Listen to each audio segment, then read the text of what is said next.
الحمد لله والصلاة والسلام على رسول الله وعلى آله وصحبه ومن والاه، وأشهد أن لا إله إلا الله وحده لا شريك له، وأشهد أن محمدا عبده ورسوله. خدمت تمام بینندگان عزیز و گرامی عرض سلام و ادب دارم. در خدمت شما هستیم با مجموعه برنامه دفاع از سنت و ما داشتیم در هفته گذشته به ثلاثیات امام بخاری پرداختیم. البته در 2 هفته گذشته ثلاثیات هم گفتیم اون احادیثی هستند که تنها با 3 حلقه سند به رسول خدا میرسند صلی الله علیه و سلم. البته این در بخاری هست. در موطأ امام مالک تنها با 2 سند. امام مالک از نافع روایت می کند، نافع هم از عبدالله بن عمر و اون هم از رسول خدا. تنها با 2 نفر به رسول خدا می رسد امام مالک. ثنائیات یعنی امام مالک دارد که انشاءالله به اون احادیث هم می پردازیم تا مسلمانان برایشون روشن شود که اون چیزی که در اذهان بسیاری از مردم جا گرفته که بعد از چند سال مثلا این احادیث به دست ما رسیده، حدیث با 2 نفر، یعنی در بین امام مالک و رسول خدا یا صحابه پیامبر صلی الله علیه و سلم تنها 1 نفر وجود دارد، نافع شاگرد عبدالله بن عمر و برده آزاد شده عبدالله بن عمر، و عبدالله بن عمر هم بعد از اون که به رسول خدا رسیده. و در صحیح بخاری ما احادیثی داریم که با 3 حلقه سند به رسول خدا می رسد که ما حدوداً 4 حدیث از اون احادیث را بیان نمودیم و اکنون به حدیث 5 می پردازیم. حدیث 5 حدیثی است در ارتباط با روزه عاشورا که امام بخاری این حدیث را برای ما روایت می کند با سند خود از ابو عاصم. حدثنا ابو عاصم عن يزيد بن ابي عبيد عن سلمة بن الأكوع رضي الله عنه.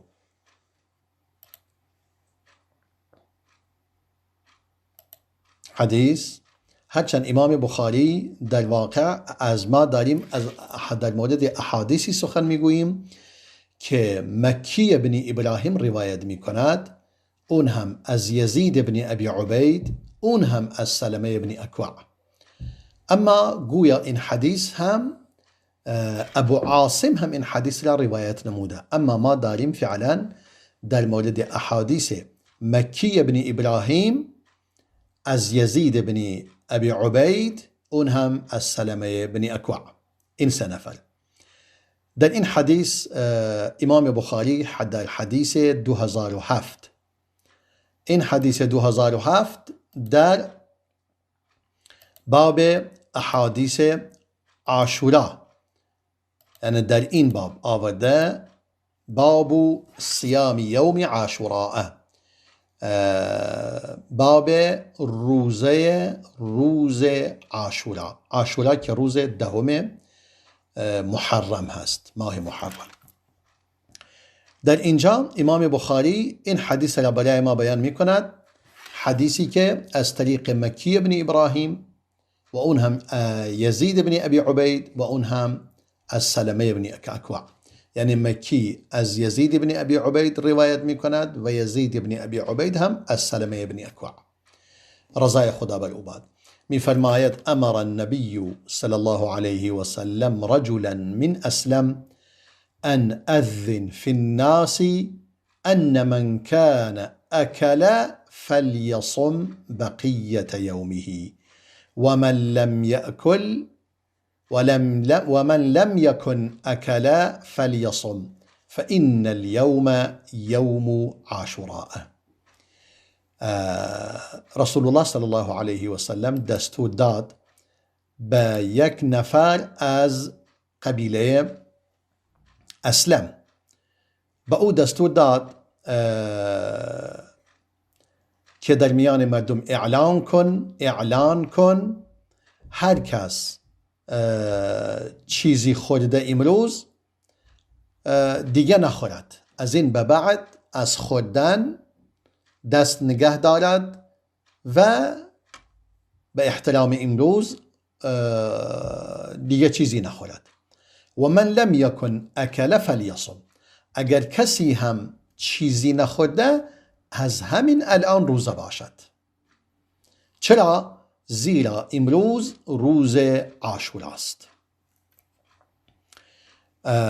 ظاهر قضیه به این گونه است که در ابتدا روزه عاشورا واجب بود، یعنی قبل از اینکه ماه مبارک رمضان فرض شود روزه عاشورا واجب بود بر مسلمانان. حالا ما بیاییم به اصل حدیث، یعنی این احادیثی که در این زمینه وجود دارد برگردیم و بقیه احادیثش یعنی در صحیح بخاری بیان کنیم. امام بخاری در حدیث 2000 در زیر باب روز عاشورا از ابو عاصم برای ما روایت می کند.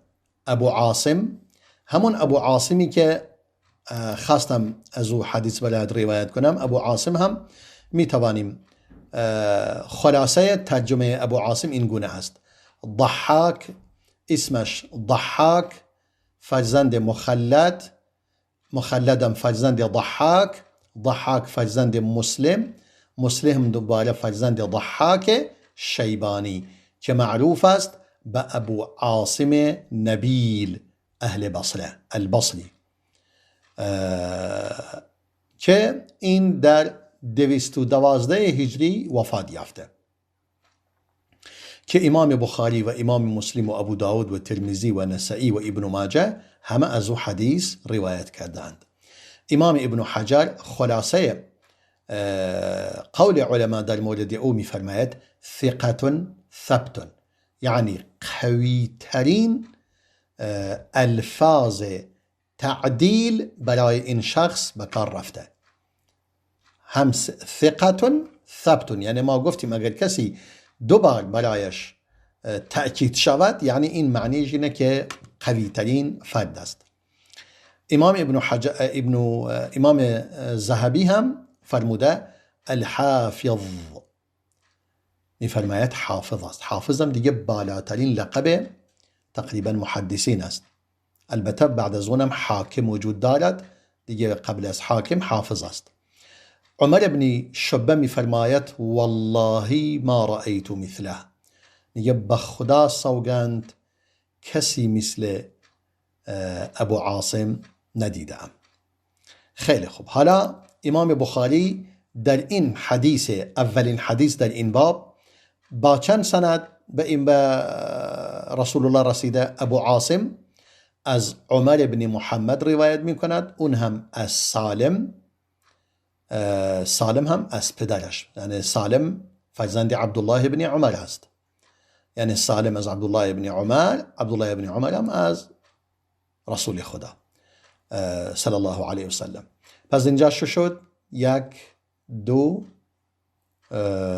3 4. این هم از رباعیات امام بخاری، یعنی تنها با 4 حلقه سند به رسول خدا رسیده. رسول الله فرمود یوم عاشوراء، قال النبی صلی الله علیه وسلم یوم عاشوراء ان شاء صام، میگه روز عاشورا فرمود اگر کسی خواست روزه بگیرد. دوباره امام بخاری در حدیث 2001 در همین باب حدیث دیگری برای ما بیان می کند. اون هم امام بخاری از ابو الیمان روایت می کند، اون هم از شعیب، اون هم از امام زهری، این 3 نفر، اون هم از عروه ابن زبیر، این 4 نفر، اون هم از عایشه، این 5 نفر. این هم از خماسیات بخاری، یعنی با 5 سند به رسول خدا می رسد. ام المؤمنین عایشه می فرماید كان رسول الله صلى الله عليه وسلم أمر بصيام يوم عاشوراء فلما فرض رمضان كان من شاء صام ومن شاء افطر. در اینجا کامل روشن نمود. میگه رسول خدا صلی الله علیه و سلم در ابتدا دستور داد به روز عاشورا، یعنی به صورت واجب. هنگامی که رمضان فرض شد دیگه هر کس خواست میتواند روزه باشد و هر کسی نخواست میتواند افطار کند و روزه نباشد. پس یعنی سنت بودنش همچنان پابرجاست. دوباره امام بخاری در حدیث 2002 حدیث 2000 2001 2002 الان 2002 از طریق عبدالله بن مسلمه، اون هم از مالک بن انس امام مالک، اون هم از هشام بن عروه، اون هم از پدرش، یعنی هشام از پدرش که عروه باشد، عروه بن زبیر، اون هم از ام المؤمنین عایشه. یعنی این یکیم از ثلاثیات امام مالک است. از این طریق، از طریق دیگه گفتم طریق ابن عمر، نافع از ابن عمر با 2 نفر.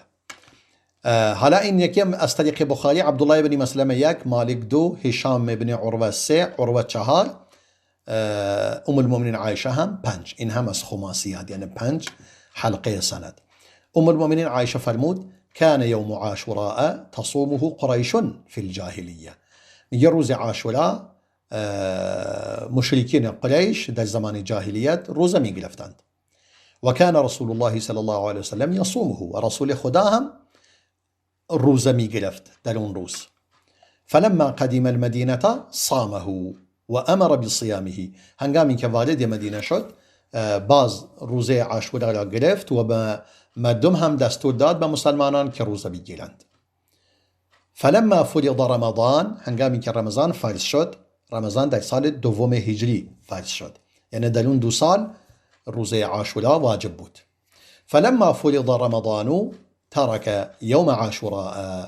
هنگامی که رمضان فرض شد دیگه روزه عاشورا را ترک نمود. فمن شاء صامه و من شاء ترکه. فرمود هر کس خواست روزه باشد و هر کسی خواست ترک کند، مشکلی ندارد. اختیار با خودت است. دوباره امام بخاری در حدیث 2003 از طریق عبدالله بن مسلمه و از طریق امام مالک هم از ابن شهاب الزهری، ولی اون یکی دیگر مالک از هشام بن عروه روایت کرده بود. یعنی باز امام مالک از هشام بن عروه، این دفعه امام مالک از ابن شهاب الزهری، اون هم از حمید بن عبدالرحمن روایت می کند، اون هم از معاویه بن ابی سفیان رضای خدا بر دوتایشون باد. میگه از معاویه بن ابی سفیان شنید یوم عاشوراء عام حج على المنبر یقول.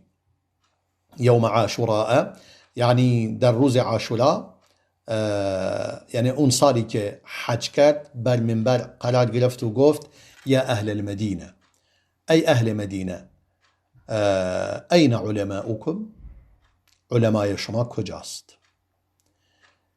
سمعت رسول الله صلی الله علیه و سلم يقول هذا يوم عاشوراء لم يكتب الله عليكم صيامه وأنا صائم فمن شاء فليصم ومن شاء فليفطر. میگه رسول الله فرمود این روز عاشورا است، بر شما فرض گردانیده نشده اکنون، یعنی بعد از فرض رمضان. و انا صائم، من روزه میروم، من روزه میگیرم روز عاشورا. فمن شاء فلیصم و من شاء فلیفطر. هر کس خواست روزه باشد و هر کس خواست افطار کند، مشکلی ندارد. باز امام بخاری حدیث 2004 از طریق ابو معمر، اون هم از عبدالوارث، این 2 نفر، اون هم از ایوب، این 3 نفر، اون هم از عبدالله بن سعید بن جبیر، اون 4 نفر، یعنی عبدالله بن سعید از پدرش که سعید بن جبیر باشد روایت می کند. اون هم از عبدالله بن عباس رضای خدا بر هر دوتایشون باد قال قدم النبي صلی الله علیه و سلم المدینه. رسول الله صلی الله علیه و سلم وارد مدینه شد. فرأى اليهود تصوم يوم عاشوراء. دید که یهود هم روز عاشورا روزه میگیرند. یعنی اونا خودشون قریش هم در زمان جاهلیت در مکه روزه میگرفتند و رسول الله هم میگرفت. وقتی که وارد مدینه میشود دوباره نگاه میکند یهود هم این روز را احترام میگذارند، روز عاشورا. فقال ما هذا، فرمود این چه خبر است؟ قالوا هذا يوم صالح، هذا يوم نجى الله بني اسرائیل من عدوهم. آنها گفتند این روز خوبی است چون در آن خیر و صلاح ما در آن اتفاق افتاده. این روزی است که پروردگار بنی اسرائیل را از دشمنشان نجات داده، یعنی از فرعون. فصامه موسی، پس موسی روزه گرفت.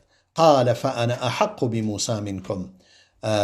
بعدا رسول الله فرمود من نزدیکتر هستم و من شایسته تر است که خوشحال و شادمان باشم به نجات موسی از دشمنش از شما. یعنی من بیشتر پیرو موسی هستم تا شما که یهود هستی. فصامه و امر بصیامه، خودش روزه گرفت و به مسلمانان دستور داد که روزه بروند. و اینجا بود که روزه به صورت واجب به آن دستور داد که روزه بگیرند در ابتدای وارد شدنش به مدینه.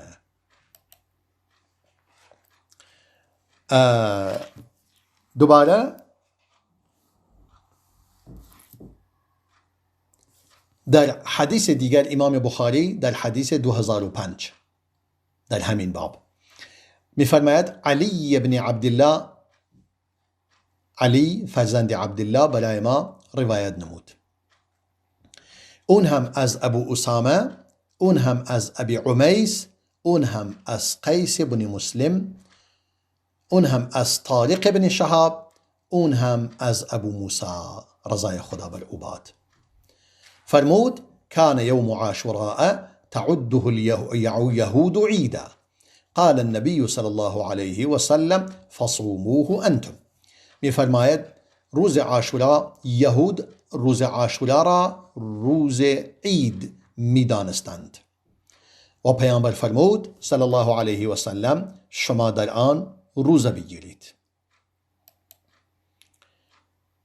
و دوباره امام بخاری در حدیث 2006 حدیث دیگری نقل می کند، می فرماید عبیدالله بن موسی از یعنی امام بخاری با سند خود از عبیدالله بن موسی روایت می کند، اون هم از ابن عیینه، اون هم از عبیدالله بن ابی یزید، اون هم از ابن عباس. یعنی این سند چند نفر است؟ عبیدالله بن موسی یک، ابن عیینه سفیان بن عیینه دو، عبیدالله بن ابی یزید سه، ابن عباس چهار. اینجا با 4 نفر به رسول خدا می رسد. قال ما رأيت النبي صلى الله عليه وسلم يتحرى صيام يوم فضله على غيره إلا هذا اليوم.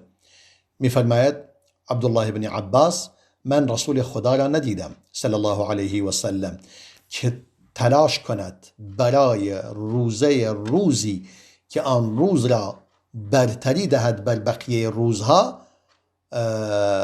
جز این روز، یعنی یک روز که روز عاشورا باشد.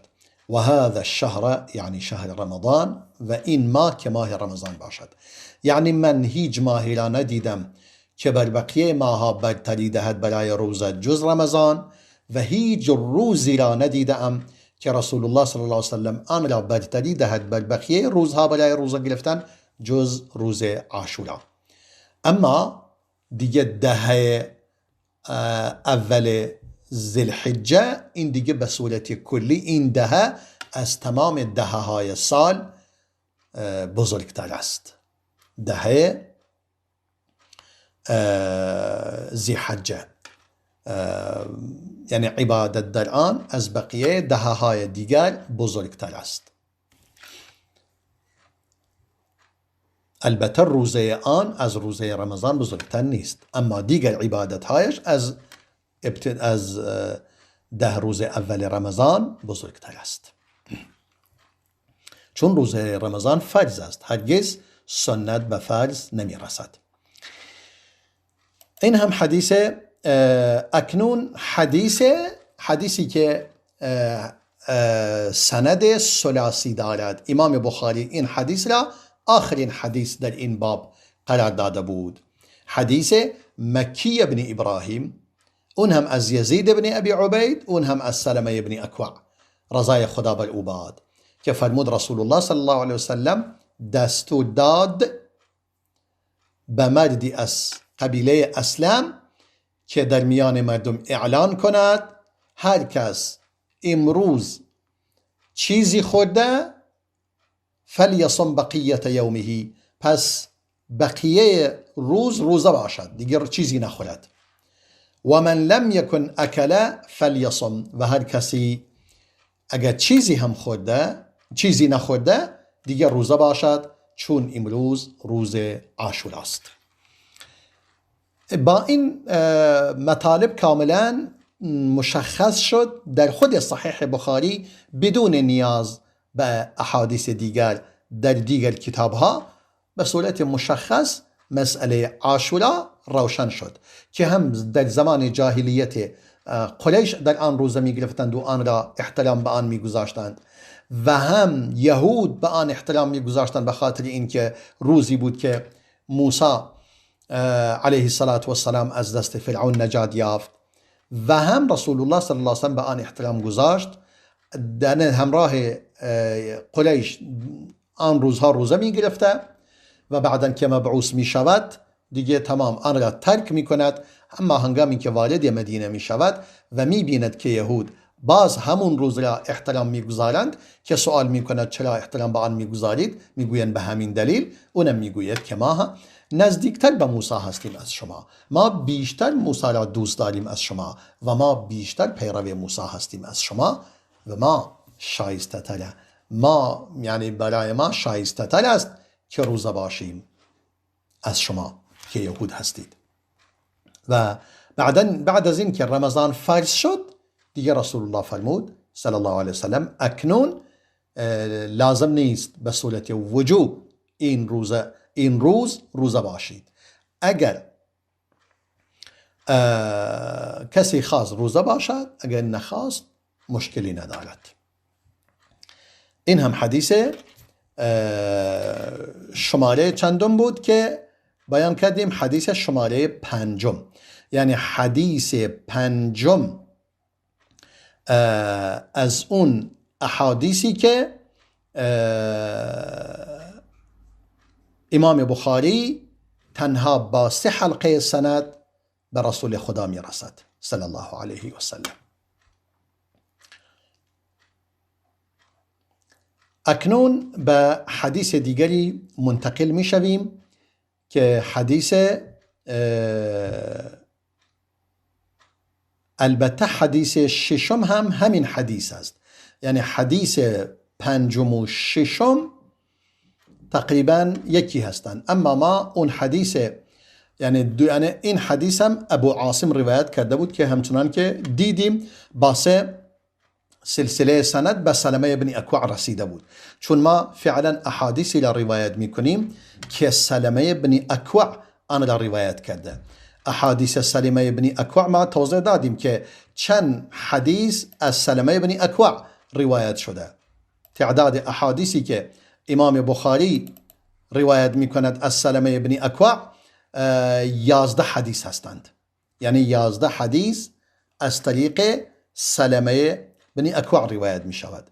این 11 حدیث در سند اولش از طریق مکی ابن ابراهیم روایت می شود و سند دومش یعنی 11 حدیث از طریق مکی ابن ابراهیم، یزید ابن ابی عبید و سلمه ابن اکوع، و 6 حدیث هم از طریق ضحاک ابن مخلد یعنی همون ابو عاصم، اون هم از یزید ابن ابی عبید، اون هم از سلمه ابن اکوع.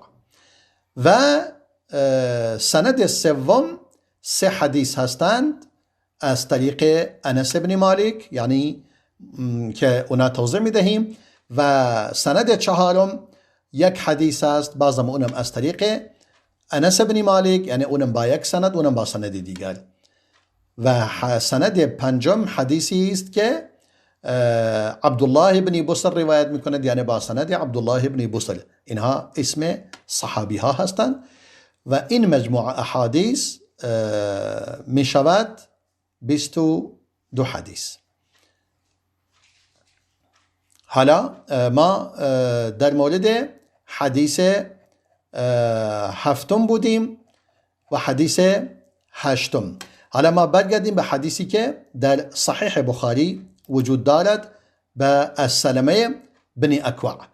سلمه بن اکوع برای من روایت می کند با سند خودش، همین حدیث سلمه بن اکوع در صحیح بخاری: حدثنا ابو عاصم عن يزيد بن ابي عبيد. اکنون دیگه ما به حدیث ابو عاصم می رسیم، اون هم از طریق یزید بن ابی عبید عن سلمة بن الاکوع رضی الله عنه.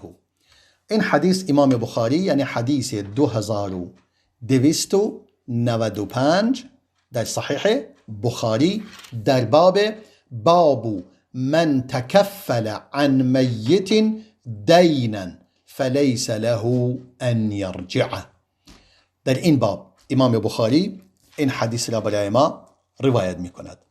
البته یک میان برنامه را با هم می بینیم، باز هم در خدمت شما خواهیم بود. يا رب عبدك من عذابك مشفق،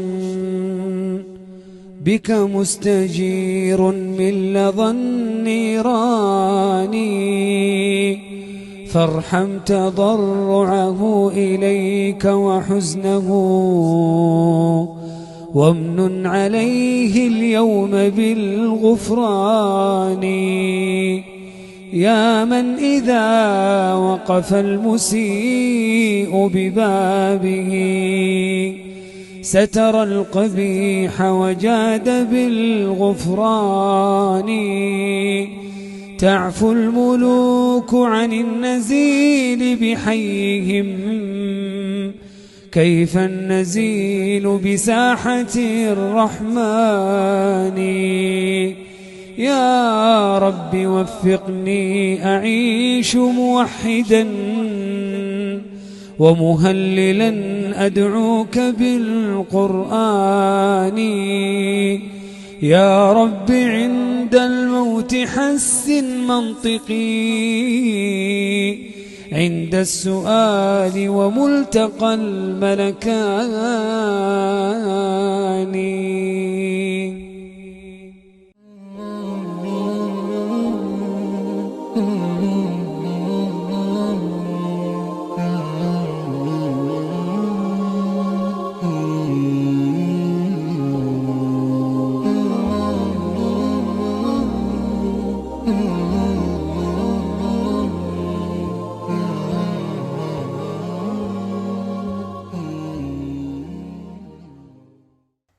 با عرض سلام مجدد خدمت شما بینندگان عزیز و گرامی، ما داشتیم در مورد ثلاثیات امام بخاری سخن می گفتیم، یعنی اون احادیثی که تنها با 3 سند، با 3 حلقه سند به رسول خدا رسیده صلی الله علیه و سلم در صحیح بخاری، که ما در دیگر کتاب ها این سندها باز داریم، یعنی در مسلم داریم، در بخاری داریم، در موطأ مالک وفود داریم و در دیگر کتاب ها که به آن انشاءالله می پردازیم.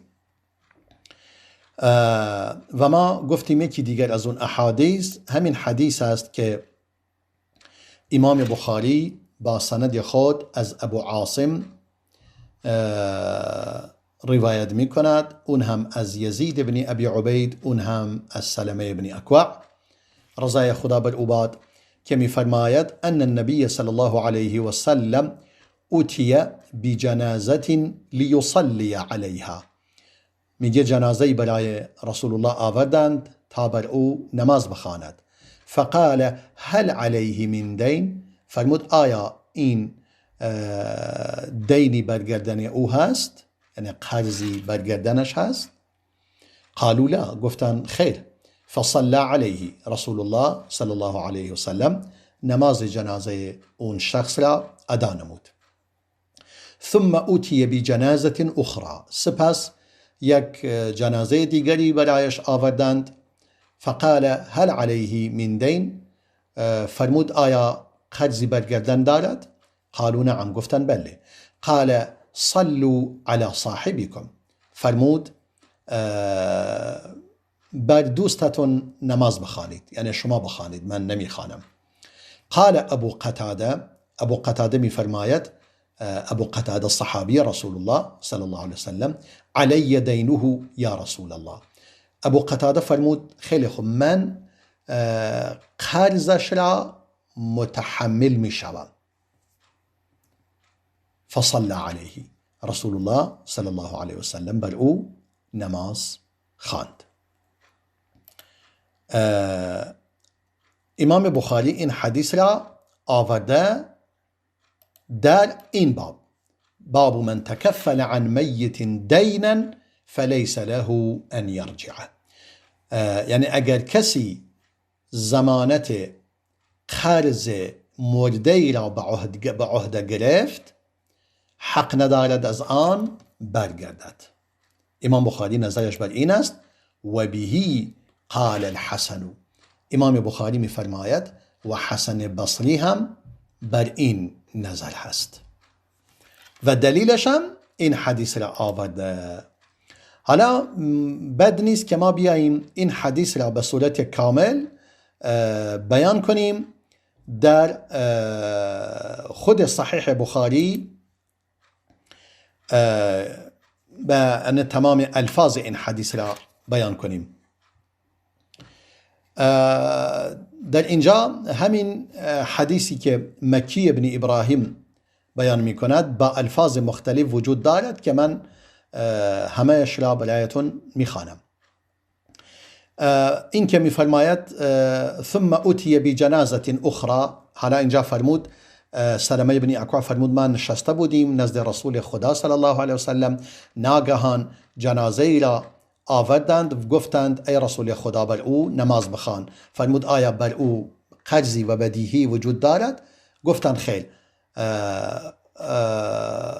قال فهل ترک شیئا، بعدن پرسید آیا مالی چیزی بجا گذاشته بعد از خودش؟ قالوا لا، گفتند خیر. فصلى علیه، نماز را بر او ادا کرد، همچنان که قبلا گفتیم. ولی این فهل ترک شیئا در اون لفظ اولی نبود، چون امام بخاری این الحدیث را در جاهای مختلف آورده. یعنی در حدیث شماره 2298 و 2289 این حدیث را آورده امام بخاری.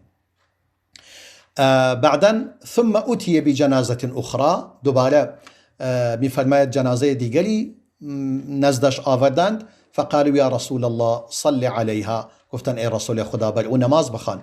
قال علیه دین، آیا بدیهی برگردن او وجود دارد؟ قرضی برگردنش هست؟ قیل نعم، گفتن بله. قال فهل ترک شیئا، گفتن آیا چیزی بجا گذاشته؟ قالوا 3 دنانیر، گفتن بله 3 دینار بجا گذاشته. فصلى علیها، رسول الله بر او نماز خواند. ثم اوتی بالثالثه فقالوا صل علیها، سپس جنازه دیگری آوردن پیش رسول خدا صلی الله علیه و سلم که نماز جنازه بر او ادا کند. گفتن بر او نماز جنازه بخوان. قال هل ترک شیئا، فرمود آیا چیزی بعد از خود بجا گذاشته؟ دارایی مالی دارد؟ قالوا لا، گفتن خیر.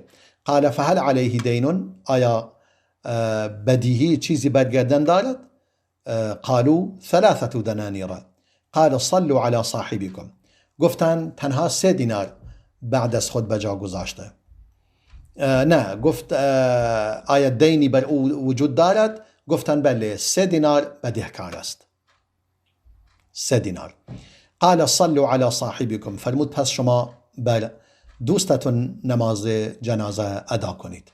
قال ابو قتاده صل علیه یا رسول الله و علی دینه. ابو قتاده فرمود ای رسول خدا تو بر او نماز ادا کن و من قرضش را متحمل می شوم. فصل علیه، سپس رسول الله بر او نماز جنازه ادا کرد. بعداً امام بخاری باز در حدیث 6745 حدیث دیگری برای من روایت می کند از شیخ خود محمود بن غیلان، اون هم از عبیدالله، اون هم از اسرائیل، اون هم از ابی حسین، اون هم از ابی صالح، اون هم از ابو هریره. و باز در حدیث دیگری 2398 از طریق ابو الولید و اون هم از شعبه، اون هم از عدی، اون هم از ابی حازم، اون هم از ابو هریره. و باز در حدیث 4781 حدیث دیگری روایت می کند از ابراهیم ابن منذر، یعنی همین حدیث را روایت می کند از این چند طریق، از ابراهیم ابن منذر، از محمد ابن فلیح. محمد ابن فلیح می گوید پدرم به من گفت، یعنی فلیح. اون هم از هلال، اون هم از عبدالرحمن ابن عمره، اون هم از ابو هریره. یعنی تمام این احادیث منتهی می شود به ابو هریره. اون هم از رسول خدا صلی الله علیه و سلم فرمود ما من مؤمن الا وانا اولى الناس به في الدنيا والآخره. رسول الله فرمود هیچ مؤمنی و هیچ ایمانداری با ایمانی وجود ندارد مگر این که من به او نزدیکتر هستم در دنیا و آخرت. یعنی چی؟ یعنی من بیشتر از او، یعنی دلسوزترین فرد هستم نسبت به او، هم در دنیا هم در آخرت. اقرأوا ان شئتم، اگر دوست دارید این آیه را بخونید تا برایتون روشن شود این کلام من. مگر خدا نفرموده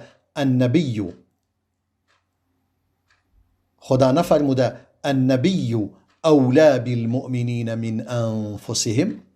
مگر پروردگار نفرموده پیامبر صلی الله علیه و سلم نزدیکتر و اولاتر به اهل ایمان است از خود آنها؟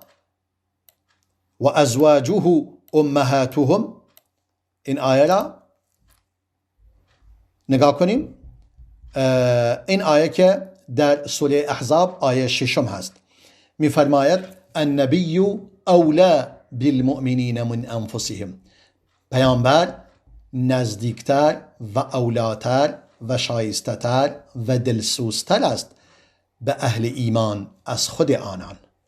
و ازواجه امهاتهم، و همسران پیامبر صلی الله علیه و سلم مادران اهل ایمان هستند. یعنی هر کسی آنها را مادر خود نمیداند اهل ایمان نیست. واضح است، خدا فرموده، کلام خداست.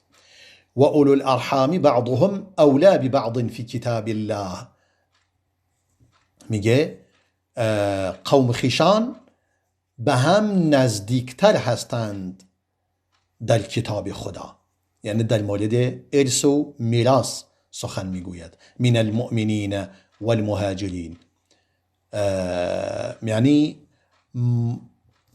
اونایی که قوم خیش هم هستند از نظر شرع به هم نزدیکتر هستند از دیگر ایمانداران و مهاجرین به هم دیگر. حالا رسول الله فرمود اگر دوست دارید این آیه را بخونید. این آیه را خوند و بعدا فرمود فأيما مؤمن مات وترك مالا فليرثه عصبته من كانوا. اون لفظی که در لفظ امام بخاری وجود دارد، بله، فرمود فأيما مؤمن ترك مالا فليرثه عصبته. هر ایمانداری مالی را بعد از خود بجا می‌ذارد، پس وارثان او آن را ببرند و مال وارثان باشد.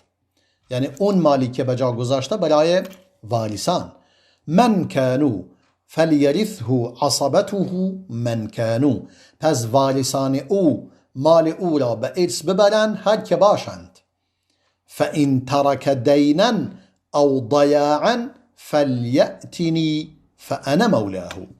اگر کسی قرضی را بعد از خودش به جا گذاشته یا ضیاعی، یعنی چی؟ یعنی اولادی، اطفالی، صغاری، کسانی که نفقهشون بر عهده اوست، پس پیش من بیاید. یعنی چی؟ یعنی اگر مالی به جا گذاشته مالش برای وارثین، اگر مالی به جا نگذاشته بلکه بدهکار است، پس پیش من بیایید. او ضیاعا، یا فرزندانی به جا گذاشته و فرزندان کوچکی که کسی نیز از آنها نگهداری کند و نفقه آنها را بپردازد، پس پیش من بیایید. فانا مولاه، من مولای او هستم و من سرپرستی آن را به عهده خواهم گرفت. نگاه کن، در ابتدا اگر کسی قرضی داشت، رسول الله صلی الله علیه وسلم میگفت، خودش نمیگفت که مثلا من قرضش را ادا میکنم، ولی بعداً که فتوحات بیشتر شد و بیت المال توانایی این داشت، در بیت المال مالی وجود داشت که بتواند بدیهی مسلمانان را پرداخت کند، فرمود دیگه از این به بعد کسی که میمیرد و قرضی برگردن دارد، من قرضش را ادا می کنم. اگر مالی را به جا گذاشته، مالش برای وارثان، اگر قرضی به جا گذاشته، قرضش من ادا می کنم.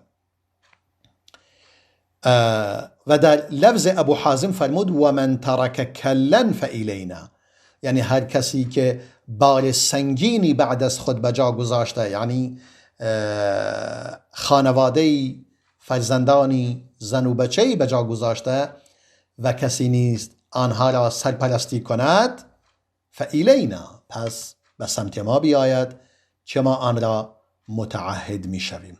الله اکبر. و در لفظ دیگر فرمود کلا او ضیاعا فانا ولیه فلیودع له، فرمود من ولی اون کسی هستم که قرضی را به جا گذاشته یا فرزندانی را به جا گذاشته و کسی نیست آنها را سرپرستی کند و پول و دارایی برای آنها به جا نگذاشته که آنها با آن زندگی کنند، پس من سرپرستی آن را به عهده میگیرم و باید من برای آنها دعوت شوم. و امام ابن شهاب در لفظ خودش میفرماید فلما فتح الله عليه الفتوح قال من توفي من المؤمنين فترك دينا فعلي قضاؤه ومن ترك مالا فلورثته. در لفظ امام ابن شهاب زهری آنچنان فرمود اگر کسی از اهل ایمان فوت می کند و قرضی را به جا گذاشته، پس من قرضش را ادا می کنم. و من ترک مالا فلورثته، و اگر کسی مالی و ثروتی را به جا گذاشته، اون دیگه برای وارثانش. یعنی در این حدیث به صورت واضح و روشن مشخص می شود که جریان از چه قرار بوده. یعنی شما نگاه میکنید تمام احکام به صورت تدریجی کاملتر و بهتر شده و این است که در واقع کسی محتاجی را باقی نمیگذارد. کسی که بدهکار است، اسلام باید از بیت المال بدیهیش پرداخت کند. یعنی امام مسلم هم این حدیث را روایت می کند، دقیقا اون هم در این باب یک عنوانی برایش تعیین کرده، البته عنوان از طرف امام نووی این عنوان تعیین شده به عنوان من ترک مالا فلورثته. اگر کسی مالی را بعد از خود به جا می‌گذارد، این مال برای وارثانش. بعداً در زیر آن همین حدیث را که امام ابن شهاب الزهری روایت می کند بیان می کند فرمود انا اولا بالمؤمنین من انفسهم، من نزدیکتر هستم به ایمان، اهل ایمان از خود آنان به آنها نزدیکتر هستم و از خود آنها به آنها برای آنها دلسوزتر هستم. فمن توفی و علیه دین فعلی قضاؤه، اگر کسی وفات یافت و قرضی بر او بود من قرضش را ادا می کنم. و من ترک مالا فلورثته. امام مسلم هم این حدیث را بیان کرده با الفاظ مختلف و تقریبا ببینم اگر چیز اضافه‌ای در مسلم باشد بیان میکنم، اگر نبود که هیچ. تمام. با این احادیث کاملا روشن شد که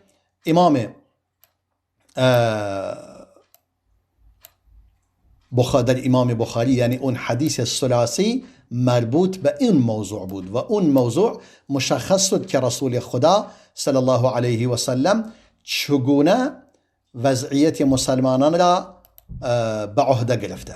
حالا مثلا ما چند تا حدیث دیگه در این رابطه اگر باز بیان کنیم چیز قشنگی است. یعنی تنها این نیست، احادیث دیگری از سمره بن جندب حدیثی برای ما روایت می کند.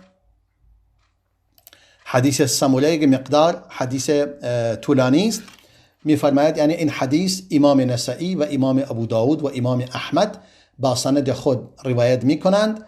می فرماید رسول خدا صلی الله علیه و سلم نماز صبح را خواند، بعدا فرمود ها هنا احد من بنی فلان، آیا در اینجا کسی از قبیله بنی فلان وجود دارد؟ یک کسی پاسخ نداد. بعدا سپس بار دوم فرمود آیا کسی از قبیله بنی فلان وجود دارد؟ باز کسی جواب نداد. سپس فرمود برای بار سوم. بعدا فقال رجل، بار سوم فقام رجل، مردی بلند شد، فقال انا یا رسول الله، فرمود ای رسول خدا من هستم، من از همون قبیله هستم. فقال صلی الله علیه و سلم ما منعك ان تجيبني في المرتين الاوليين، فرمود چرا دوباره اول پاسخ ندادی؟ چه چیزی مانع شد؟ قال اما انی لم انوه بكم الا خیرا، فرمود من هیچ نیت بدی نداشتم به شما، یعنی اشاره بدی به شما نکردم، من جز خیر چیز دیگری از شما یعنی قصد دیگری نداشتم. این صاحبکم، بعداً فرمود همین دوست شما در مورد کسی سخن میگوید که وفات یافته، لرجل منهم مات، در مورد کسی که از آنها فوت کرده بود، فرمود محتبس علی باب الجنه، این دوست شما اکنون در جلو در بهشت نگه داشته شده، فی دین علیه، به خاطر قرضی که بر گردن او وجود دارد، به خاطر دینی که بر گردنش هست. قال سمره بن جندب فرمود لقد رأیت اهله و من یتحزن له قضوه عنه، میگه منم بلا فاصله دیدم خانوادهش و کسانی که برای فقدان او نگران بودند و برای وفاتش نگران بودند سریع قرضش را ادا کردند. حتی ما بقی احد یطلبه بشیء، تا کسی باقی نماند که درخواستی کند از او برای چیزی. در یک حدیث دیگری آمده، حدیث خیلی جالبی است، یعنی اون حدیثی که امام جابر بن عبدالله بیان فرمود، حدیثی بود که یعنی این لفظ دیگره، اون حدیث یعنی از طریق جابر بن عبدالله رضای خدا بر دوتایشون باد، هم بر جابر هم بر پدرش. حدیثی است که امام ترمذی و امام نسائی و امام احمد روایت میکنند. میفرماید مردی وفات یافت و ما او را شستیم و او را کفن کردیم و اصلا او را حنوت به او زدیم که حنوت یک بوی خوش و معطری است که او را معطر می سازد و او را کفن نمودیم. سپس او را پیش رسول الله آوردیم صلی الله علیه و سلم تا بر او نماز ادا کند. گفتیم آیا بر او نماز میخوانی؟ رسول الله صلی الله علیه و سلم چند قدمی گذاشت که بیاید برایش نماز ادا کند. بعدا پرسید آیا قرضی بر گردن او هست؟ قلنا دینارانی، گفتیم تنها 2 دینار قرض بر گردنش هست. قال اترک لهما وفاء، گفتند آیا چیزی به جا گذاشته که اون 2 دینار را ادا کند؟ قالوا لا، گفتند خیر. قال فصلوا انتم علیه فان علیه دینا، رسول الله فرمود پس شما خودتون بر او نماز بخوانید چون قرض بر گردنش هست. فقال ابو قتاده رضی الله عنه هما علی یا رسول الله، ابو قتاده فرمود ای رسول خدا اون 2 دینار بر عهده من باشد، من ادا می کنم. انا اتکفل به، من ضمانت آن هستم. فقال رسول الله صلی الله علیه وسلم بالوفاء، آیتو ضمانت پرداخت آن میکنی؟ قال بالوفاء، گفت بله من آن را پرداخت میکنم. فقال رسول الله صلی الله علیه وسلم احق الغریم و بریء منهما المیت، میگه اکنون غریم یعنی اون کسی که باید دنبالش باشید مشخص شد و میت هم یعنی این مرده از آن یعنی گردنش از آن دیگه فارغ شد. الان چیزی بر گردن این میت وجود ندارد، الان بر گردن جابر بن عبدالله است. قال نعم، یعنی گفت آیا اکنون دیگه شما این قرض بر گردن شما باشد و او از آن بری باشد؟ قال نعم، گفت بله، به صورت سؤال پرسید. فصلى عليه، سپس رسول الله بر او نماز ادا کرد.